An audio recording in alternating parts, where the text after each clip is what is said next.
আরবদেরও নবী, অনারবদেরও নবী, নারীর জন্য নবী, পুরুষের জন্য নবী, শিশুর জন্য, বৃদ্ধের জন্য, বিকলাঙ্গের জন্য, সবার জন্য তাকে রাসূল করে প্রেরণ করেছে কে?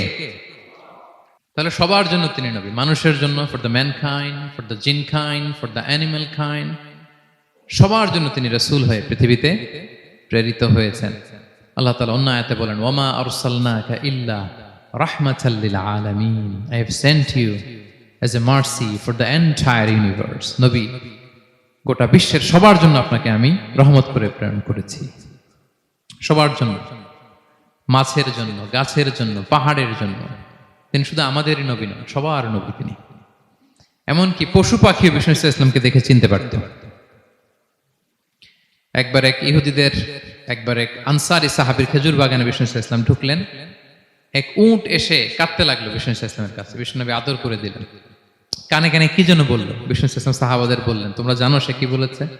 সে বলেছে যে তার মনিব তাকে দিয়ে কাজ করায় অনেক, কিন্তু খাবার দেয় না।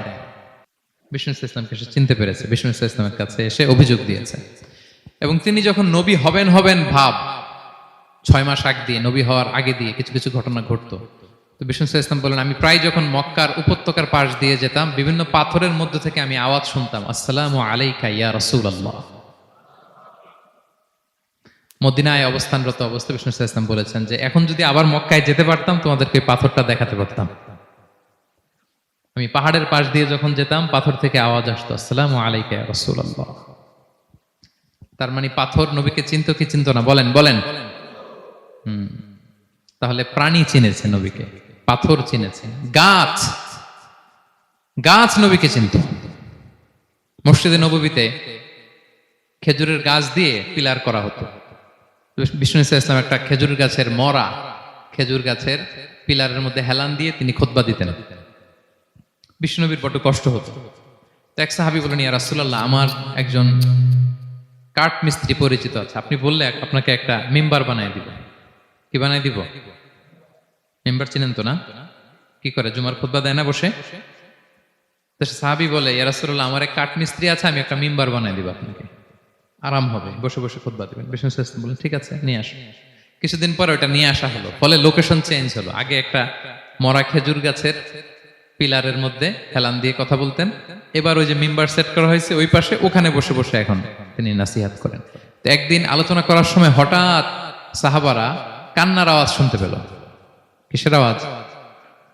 সহিহ বুখারীর বর্ণনা, কান্নার আওয়াজ শুনতে পেলেন। তাও 10 মাস গর্ভধারিণী উটের কান্নার আওয়াজের মতো। সাহাবারা ভয় পেয়ে গেলেন, কই, কোনো উট তো না, এটা তো মসজিদের ভিতরে কান্নার আওয়াজ। বিষ্ণু সাল্লাল্লাহু আলাইহি ওয়াসাল্লাম বুঝতে পারলেন।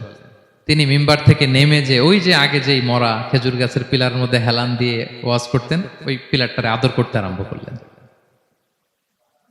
বিষ্ণু সাল্লাল্লাহু আলাইহি ওয়াসাল্লাম হাত দিয়ে যখন আদর করলেন, ফাসাকানাত, তার কান্না বন্ধ হয়ে গেল। তখন বিষ্ণু সাল্লাল্লাহু আলাইহি ওয়াসাল্লাম বললেন যে তোমরা বুঝতে পারোনি এটা কিসের আওয়াজ? এটা হচ্ছে ওই মরা খেজুর গাছের আওয়াজ। আমার বিরহে, আমাকে যে পায় না, তার গায়ে আমার পিঠ মোবারক লাগিয়ে আমি ওয়াজ করতাম, আমার বিরহে মরা খেজুর গাছ থেকে কান্নার শব্দ এসেছে। আজ ওই জায়গাটা চিহ্নিত করা আছে। এটাকে বলে মসজিদে নববীতে আল উস্তুয়ানাতুল হান্নান। হান্নান মানে কাঁদে এমন পিলার। সুবহানাল্লাহি বিহামদিহি। তাহলে পাথর বিষ্ণু সাল্লাল্লাহু আলাইহি ওয়াসাল্লামকে সালাম দিয়েছে, প্রাণী বিষ্ণু সাল্লাল্লাহু আলাইহি ওয়াসাল্লামের সাথে কথা বলেছে, মরা গাছ, খেজুরের গাছ বিষ্ণু নবীর বিরহে কেঁদেছে। সুবহানাল্লাহি বিহামদিহি।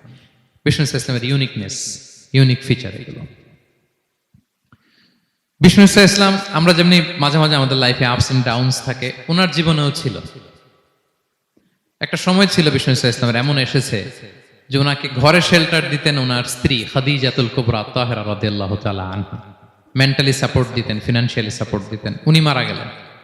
পলিটিক্যাল সাপোর্ট দিতেন চাচা আবু তালেব, উনিও মারা গেলেন। কই যাবেন উনি? নেইবরিং সিটি তায়েফে গেলেন দাওয়াত নিয়ে, সেখানেও নির্মম অত্যাচারের শিকার হলেন, প্রত্যাখ্যাত হলেন। ওনার হৃদয়টা ভেঙে খান খান, কষ্টে বেদনায় জর্জরিত হয়ে বিষ্ণু সাল্লাল্লাহু আলাইহি ওয়াসাল্লামের মন বড্ড খারাপ। বিষ্ণু সাল্লাল্লাহু আলাইহি ওয়াসাল্লামের এই ভঙ্গুর মনকে ভালো করে দেবার জন্য, সারপ্রাইজ দেবার জন্য আল্লাহ তাআলা আসমানি মিটিং এর জন্য বিষ্ণু সাল্লাল্লাহু আলাইহি ওয়াসাল্লামকে স্পেশালি ইনভিটেশন পাঠিয়েছেন। কোন নবীকে আল্লাহ এটা পাঠান নাই। কোন নবীকে আল্লাহ তাআলা ঊর্ধ্ব জগতের স্পেশাল ডিভাইন ঐশী মিটিং এর জন্য কোনো ইনভিটেশন পাঠান নাই, বিষ্ণু সাল্লাল্লাহু আলাইহি ওয়াসাল্লামকে পাঠিয়েছেন। সুবহানাল্লাহ পড়েন। মেরাজের ঘটনা আমরা জানি না? আল্লাহ তাআলা সূরাতুল ইসরাতে বলেন, সুবহানাল্লাযী আসরা বিআবদিহি লাইলাম মিনাল মাসজিদিল হারামি ইলাল মাসজিদিল আকসা। মসজিদুল হারাম থেকে আল্লাহ তাআলা বিষ্ণু ইসলামকে মসজিদুল আকসাতে নিয়ে গিয়েছেন। এই ইসরা মেরাজ দুই পার্ট। প্রথমে এটা শুরু হয়েছে মক্কা থেকে, মসজিদুল হারাম থেকে মসজিদুল আকসা পর্যন্ত। মসজিদুল আকসায় উনি একটা স্টেশন দিয়েছেন, তারপর ওখান থেকে ঊর্ধ্ব জগতের কাহিনী শুরু হয়েছে। আল্লাহ তাআলার স্পেশাল কিছু নিদর্শন দেখানোর জন্য, বিষ্ণু ইসলামকে সান্ত্বনা দেওয়ার জন্য, ওনার মন ভালো করে দেওয়ার জন্য আসমানে ইনভাইটেশন পাঠিয়েছেন। আল্লাহু আকবার। কোন নবীকে আল্লাহ তাআলা এই মর্তবা দেন নাই, বিষ্ণু ইসলামকে দিয়েছেন। ইউনিক ফিচার, কেউ পাননি এটা। এবং এই যে বললাম, তিনি মক্কা থেকে প্যালেস্টাইনে একটা স্টেশন দিয়েছেন, মসজিদুল আকসায় স্টেশন দিয়েছিলেন। তো তিনি বললেন, আমি যখন মসজিদুল আকসায় ঢুকলাম, দেখি সব নবীরা আমার জন্য অপেক্ষা করতেছে। সকল নবীর, আমার আগে যত নবীরা এসেছিল সব নবীর অপেক্ষা করতেছে। ফাহানাতিস সালাহ, নামাজের ওয়াক্ত হলো। ফাআমামতুহুম, এই সব নবীদেরকে নিয়ে আমি নামাজের ইমামতি করেছি।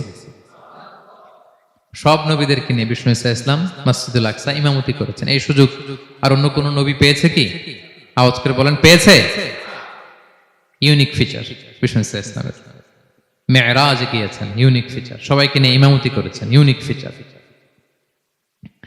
বিষ্ণু ইসলামের আরেকটা ইউনিক ফিচার হচ্ছে, উনি ঘুমালে ওনার অজু ভাঙত না। অজু অবস্থায় ঘুমাইলে আবার যদি নামাজ পড়তে চাই, পড়া যাবে? কি করতে হবে? অজু করতে হবে। কিন্তু বিষ্ণু ইসলাম ঘুমালে অজু ভাঙত না। বিষ্ণু ইসলাম বলতেন, ইন্না আইনাইয়া তানামান ওয়ালা ইয়ানামু কলবি, আমার চোখ ঘুমায় কিন্তু আমার অন্তর ঘুমায় না। সর্বাবস্থায়, জাগ্রত অবস্থায়, ঘুমন্ত অবস্থায় বিষ্ণু ইসলামের হৃদয় আল্লাহর জিকিরে ব্যস্ত থাকত। ইবনে আব্বাস রাদিয়াল্লাহু তাআলা আনহু তিনি বর্ণনা করেন, তিনি বলেন, আমি একবার আমার খালার বাড়িতে রাতে ঘুমাতে গিয়েছিলাম। ছোট মানুষ তখন ইবনে আব্বাস। রাসূল সাল্লাল্লাহু আলাইহি ওয়াসাল্লাম ওনার খালু, আবার রাসূল সাল্লাল্লাহু আলাইহি ওয়াসাল্লাম কাজিন, চাচাতো ভাই, অনেক সম্পর্ক, বয়সে ছোট। বলেন যে রাতে আমার খালা মাইমুনা, রাসূল সাল্লাল্লাহু আলাইহি ওয়াসাল্লামের একজন স্ত্রী, আমাদের আম্মাজান মাইমুনা বিনতুল হারিসের বাড়িতে আমি ঘুমাতে গেলাম। আমি ফলো করতাম নবী কি করতেন। তো দেখলাম মাঝরাতে তিনি উঠলেন, উঠে তাহাজ্জুদের নামাজ পড়লেন। কি বললেন? তাহাজ্জুদ পড়লেন। পরে বিষ্ণু ইসলাম একটু ঘুমালেন। এমন ঘুম, হাত্তা সামি'তু গতীতাহ, ঘুমালে গভীর ঘুমের কারণে শ্বাস প্রশ্বাসের একটা মৃদু শব্দ হয় না বাতাসের? দেখেন কত চমৎকার পর্যবেক্ষণ করতেন তিনি। ইবনে আব্বাস বলেন, হাত্তা সামি'তু গতীতা সাউতি, তার ঘুমের কারণে শ্বাস প্রশ্বাসের যে আওয়াজ, শ্বাস আসতেছে বের হচ্ছে, এটাও আমি কানে শুনতে পেলাম। মানে ভারী ঘুম। তার মানে কি? ভারী ঘুম। তারপর দেখলাম বেলাল ফজরের আজান দিল, বিষ্ণু ইসলাম ওই ঘুম থেকে উঠে আবার নতুন করে ওযু না করে যে ফজরের নামাজ পড়লেন। কেন? কারণ উনি আমাদের মতো ঘুমালে ওযু ভাঙতো না। Uniqueness, unique feature of prophet Muhammad সাল্লাল্লাহু আলাইহি ওয়াসাল্লাম, উনি ঘুমালে ওযু ভাঙতো না। বিষ্ণু ইসলামের আরেকটা ইউনিক ফিচার হচ্ছে, তিনি যখন নামাজে দাঁড়াতেন, তিনি সামনে যেমনি দেখতে পেতেন, পিছনেও তেমনি দেখতে পেতেন। সুবহানাল্লাহ। আপনি দেখেন পিছনে? হ্যাঁ, আচ্ছা। গাড়িতে বসলে অবশ্য যে ক্যামেরা লাগায় দেখা যায় এখন, না?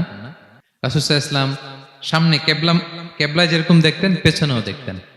তো তিনি সাহাবাদেরকে প্রায় বলতেন, এই কাতার সোজা করো, কারণ ইন্নী লা আরাকুম ওয়ারাআ যাহরি, আমি সামনে যেমনি দেখি পেছনেও কিন্তু দেখি। তিনি পিছনেও দেখতেন। আরেক বর্ণনা এসেছে, ইন্নী ইমামুকুম, খবরদার আমি তোমাদের ইমাম। ফালা তাসবিকুনি বিররুকুই ওয়ালা বিসসুজুদ, আমার আগে কেউ রুকু সিজদা করো না। ইমামের আগে রুকু করলে নামাজ হবে? ইমাম সিজদায় যায়নি, আপনি আগে চলে গেছেন, তা আপনি ইমাম হয়ে গেছেন, হবে? নামাজ হবে?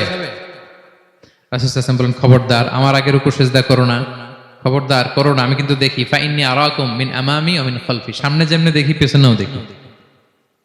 সুবহানাল্লাহ। এটা ওনার একটা ইউনিকনেস, আল্লাহ তাআলা স্পেশালি বিষ্ণু ইসলামকে এটা দিয়েছেন। এবার বিষ্ণু ইসলামের আরেকটা ফিচার বলি। বিষ্ণু ইসলামের পিঠ মোবারকে দুই কাঁধের মাঝখানে মাহরুন নবুয়া, দ্য সিল অফ প্রফেসি ছিল, নবুয়তির সিল লাগানো ছিল। আল্লাহু আকবার। এটাকে বলে মাহরুন নবুয়া, দ্য সিল অফ প্রফেসি। তিনি যে নবী, এটার সিল ছিল।